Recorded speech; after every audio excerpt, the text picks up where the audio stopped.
ઊભા ન થયા, યાદવો બધા ખલાસ થઈ. બલરામજી પણ શેષ સ્વરૂપ ધારણ કરી પોતાના લોકમાં ભગવાન પહેલા પોતે આસન બની અને તૈયાર થઈ ગયા. ભગવાનના દિવસો પૂરા થયા. દેવતાઓએ આવીને વિનંતી કરી, પ્રભુ તમે 100 વર્ષની આયુષ્ય લઈને આવ્યા હતા, એને બદલે 125 વર્ષ પૂરા થાય છે.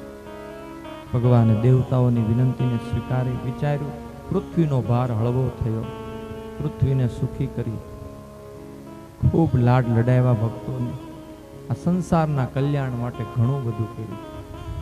અંતે આ યાદવોની ચિંતા હતી એ પણ ચિંતા ટળી ગઈ. હવે મારું કાર્ય પૂરું થયું છે. અને ભગવાને પોતે ઈચ્છા કરી કે હવે હું આ દેહને છોડું. બરાબર એ જ સમયે ઝાંખું ઝાંખું અંધારું હતું. જરા નામનો પાર્થ શિકાર કરવા નીકળેલો. દૂર પીપળે ભગવાન સૂતા છે, શ્યામ સુંદર સ્વરૂપ છે, પિતાંબર જળ હળી રહ્યું છે. જરા પારધીને થયું તે ત્યાં કોઈ કાળિયાર મૃગ લાગે છે.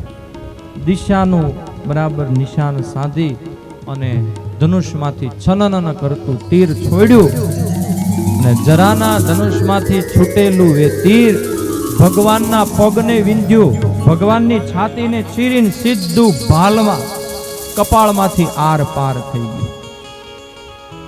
શરીરમાંથી લોહીની છેડો ઉડવા લાગી. અને જ્યારે આ તીર વાગ્યું, ભગવાનના મુખમાંથી 3 શબ્દો નીકળ્યા, હરિ ઓમ તત્સત, હરિ ઓમ તત્સત, હરિ ઓમ તત્સત. ઉદ્ધવજીને સમજાવી બ્રહ્મ જ્ઞાન આપીને પાછા વળ્યા. ચરણ પાદુકા પોતાની ઉદ્ધવજીને આપી. ભગવાન અહીંયા પોતાનો પંચ ભૌતિક દેહ છોડવાની તૈયારી. જરા પારધી આવ્યો, કરગરવા લાગ્યો, માથા પછાડવા લાગ્યો. અરે રે કેવું પાપ થઈ ગયું પ્રભુ, તમને બાણ લાગી ગયું. ભગવાન કે બધું મારું કરેલું નિમિત્ત હોય છે. ગયા જન્મમાં મેં તને બાણ માર્યું હતું એક વૃક્ષની પાછળ છુપાઈને. ગયા જન્મમાં વાલી હતો, મેં આવી જ રીતે બાણ માર્યું હતું. એ હિસાબ બાકી હતો, છેલ્લે આજ પૂરો કરી દીધો. તે પણ મને એવી જ રીતે બાણ માર્યું. આપણો હિસાબ પૂરો, તું તારે ઘેર જા. રડતો રડતો જરો પારથી પોતાને ઘેરે જાય છે. ભગવાન એકલા છે. ભગવાને આંખો બંધ કરી. ઘણી વાર સુધી ભગવાનની આંખમાંથી આંસુની ધારા વહી રહી. પ્રગટ થયા ત્યારથી અત્યાર સુધીની એક એક ઘટનાને ભગવાને વાગોળી, યાદ કરી. અંતે ભગવાને પોતાનું શરીર છોડ્યું. ભગવાનનો જે દેહ હતો એ દેહ શબ સમાન થયો અને એ દેહમાંથી ભગવાન ચતુર્ભુજ નારાયણ પ્રગટ થયા. ગરુડજી પધાર્યા. આકાશમાં દુંદુભી નગારા વાગ્યા. પુષ્પની વૃષ્ટિ થઈ, શંખનાદ થયો. ભગવાન ગરુડ ઉપર સવાર થયા અને ભગવાન પોતાના લોકમાં સિધાવી રહ્યા છે. બોલીએ શ્રી દ્વારિકાધીશ કી જય. એકાદશ સ્કંદ અહીંયા પૂર્ણ થયો. દ્વાદશ સ્કંદમાં કળિયુગના ધર્મનું વર્ણન કર્યું છે. આવનારો જે કળિયુગ એ કેવો છે, કેવા લક્ષણો, કેવા લોકો, કેવા રિવાજો, આવી બધી વાત કરી છે. પછી સુખદેવજીએ કીધું જ્યારે હળાહળ કળિયુગ જામશે ને ત્યારે મારો ભગવાન શંભલપુર નામનું ગામ, વિષ્ણુ યશ નામના પવિત્ર બ્રાહ્મણ હશે, એને ત્યાં ભગવાન પ્રગટ થશે. કાળા ઘોડા ઉપર સવાર થઈને વિચરણ કરશે, પાપીઓનો નાશ કરશે, પૃથ્વીનો ભાર હળવો કરશે અને એ ભગવાન કહેવાશે કલ્કી નારાયણ ભગવાન. હજી શંભલપુર ગામ પણ બહુ વાર છે વસવાનું. તો આગાહી કરી સુખદેવજી. હવે સુખદેવજીએ પોતાની પોથી પેક કરી છે. સુખદેવજી કહે, રાજા તક્ષક નાગ ક્યારનો આવી ગયો છે, પણ જ્યાં સુધી હું અહીંયા બેઠો છું ને, અહીંયા આ સભામાં તક્ષક નાગ પ્રવેશ નહીં કરે. તારો અવધિ પૂરો થઈ ગયો છે. તક્ષક નાગ રાહ જોઈને બેઠો છે. મારા ગુરુ, મારા ભગવાન, એની પાસેથી જે કાંઈ મેં પ્રાપ્ત કર્યું કે આજ તને અધિકારી શિષ્ય જાણી મેં તને આપ્યું છે. હવે કાંઈ ઈચ્છા તારી હોય તો તું બોલ. ખુલ્લી આંખમાંથી દળ દળ આંસુ વહે છે. પરીક્ષિત મહારાજ હાથ જોડ્યા, સુખદેવજીના ચરણમાં આળોટવા લાગ્યા છે. પ્રભુ, તમે મને ખાલી ભાગવત કથા નથી કીધી, મારા રૂવાડે રૂવાડે તમે કનૈયો સ્થાપી દીધો છે. હું જ્યાં નજર કરું ત્યાં મને મારો ભગવાન દેખાય છે. આ વૃક્ષમાં દેખાય છે, તમારામાં દેખાય છે, આ સભામાં દેખાય છે, આ પથ્થરમાં દેખાય છે. અને હવે તક્ષકને કયો જલ્દી આવીને દંશ આપે, મને એમાં પણ મારો ભગવાન દેખાશે. બસ હું તૃપ્ત થઈ ગયો છું, તૃપ્ત થઈ ગયો. મારું મન એકદમ નિષ્કામ છે, કોઈ આશા નથી. કરગરી રડતા રડતા સુખદેવજીના ચરણોનું પ્રક્ષાલન કર્યું. આખી સભા ઊભી થઈ છે. સુખદેવજીને પરિક્રમા કરી સૌએ સુખદેવજીનું પૂજન કર્યું છે. ભાવથી વિધિ પુરસ્સર સુખદેવજીનું પૂજન કરી સૌએ જય જયકાર કર્યો. સુખદેવજી મહારાજ ઊભા થયા. ઊભા થઈ સભાને વંદન કરી અને સુખદેવજી મહારાજ ચાલવા લાગ્યા. થોડે સુધી સુખદેવજી મહારાજ ગયા તે ગયા, દેખાયા પછી દેખાતા બંધ થઈ ગયા. દેખાતા જ બંધ થઈ ગયા. આ બાજુ પરીક્ષિત મહારાજ પદ્માસન વાળી હાથ જોડી આંખો બંધ કરીને બેસી ગયા છે. ભગવાનના સ્વરૂપમાં ધીમે ધીમે ધીમે લીન થવા જઈ રહ્યા છે. યોગ શક્તિ દ્વારા પોતાના પ્રાણને શરીરમાંથી ખેંચી રહ્યા છે. બ્રહ્મરંધ્રમાં પ્રાણને લઈ આવ્યા છે. ભગવાનને પ્રાર્થના કરે છે, વિનંતી કરે છે. ઠાકોરજીની કૃપાથી યોગ શક્તિ દ્વારા બ્રહ્મરંધ્ર ફાટી ગયું પરીક્ષિત મહારાજનું. અને જ્યાં પ્રાણ પંખેરું ઉડે પરીક્ષિત મહારાજનું, ત્યાં તક્ષક નાગ આવી પહોંચ્યો. તક્ષક નાગ આવી ગયો. આવીને સીધો પરીક્ષિત મહારાજને દંશ આપે. પણ સંતો એવું કહે છે કે પરીક્ષિતને જ્યારે દંશ આપ્યો તક્ષક નાગે, ત્યારે પરીક્ષિતના શરીરમાંથી પ્રાણ જતા રહેલા. એણે પોતાની યોગ શક્તિ દ્વારા પ્રાણને ખેંચી લીધેલા. પરીક્ષિત મહારાજ દિવ્ય સ્વરૂપને ધારણ કરી આકાશમાંથી વિમાન આવ્યું. વિમાનમાં વિરાજમાન થઈ અને કાયમ માટે અમર થઈ ગયા. અમર થઈ ગયા. જે ગાથાઓને આપણે કાયમ ગાયા કરીએ છીએ. એક જ વસ્તુ, ભગવાનની શરણાગતિ. સમયસર પરીક્ષિતે શરણાગતિ સ્વીકારી એટલે આ પદવી પ્રાપ્ત થઈ. પરીક્ષિત મહારાજનો મોક્ષ થયો. બોલીએ શ્રી ભાગવત ભગવાન કી જય. આવો ભાગવતનો આ પરંપાર મહિમા છે. અને હવે આ કથાને વિરામ આપું, પૂર્ણાહુતિનો જય ઘોષ કરું એ પહેલા ખાસ 7 દિવસ સુધી આપ સૌએ બહુ શાંતિપૂર્વક આ કથાને માણી સાંભળી. યાદ રાખજો, આ વ્યાસપીઠેથી જે કાંઈ બોલાયું એમાં અમારી કોઈ નવી નવાઈ નથી. અને કદાચ કાંઈ આશ્ચર્ય લાગતું હોય, ઈષ્ટદેવ ભગવાન સ્વામિનારાયણ મહાપ્રભુની અસીમ કૃપા છે. અને જેને હું જીવનમાં ગુરુ માનું છું એવા હનુમાનજી મહારાજ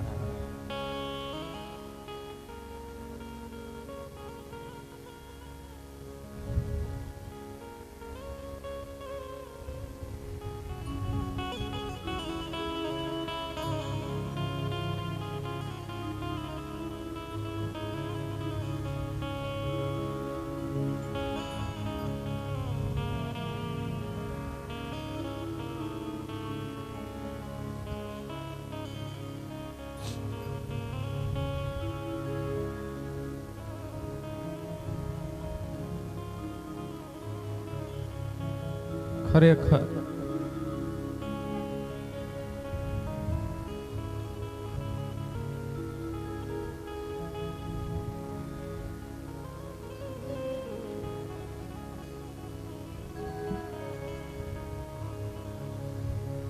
આ ખોળિયામાં એવી કોઈ તાકાત નથી